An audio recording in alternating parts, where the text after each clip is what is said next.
Social মিডিয়াতে এই মুহূর্তে যেসব ছবি আর ভিডিও ছড়িয়ে পড়েছে সেগুলো দেখে অনেকেই অবাক।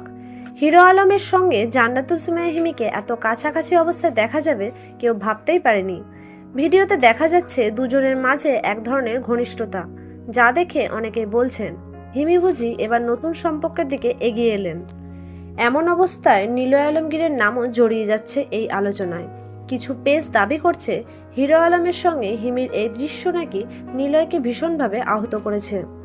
কেউ কেউ তো এমনিও লিখছে নিলয় নাকি এ বিষয়ে মন্তব্য করতে বাধ্য হয়েছেন এবং ভেতরে ভেতরে ক্ষোভ জমেছে তার। আর ঠিক তখনই শুরু হয় আরেক প্রশ্ন, তাহলে কি শেষ পর্যন্ত হিরো আলমকেই বেছে নিলেন জান্নাতুল সুমাইয়া হিমি? এই প্রশ্নে উত্তাল নেট দুনিয়া। কিন্তু এখন আসল সত্যটা জানা জরুরি। ভাইরাল হওয়া সব ছবি আর ভিডিও এসেছে একটি নাটকের শুটিং সেট থেকে। হিরো আলম ও জান্নাতুল সুমাইয়া হিমি একসঙ্গে কাজ করছেন একটি নাটকে, আর সেখানেই দৃশ্যই ভুলভাবে ছড়িয়ে পড়েছে। নিলয় আলমগীর স্পষ্ট করেছেন এটা শুধুই অভিনয়, বাস্তব জীবনের সঙ্গে এর কোনো সম্পর্ক নেই। অর্থাৎ শেষ পর্যন্ত হিরো আলমকে পাওয়া নয়, এটা পুরোপুরি একটি নাটকের গল্প। এই খবর নিয়ে আপনার মতামত কি অবশ্যই কমেন্ট করে জানাবেন। ধন্যবাদ।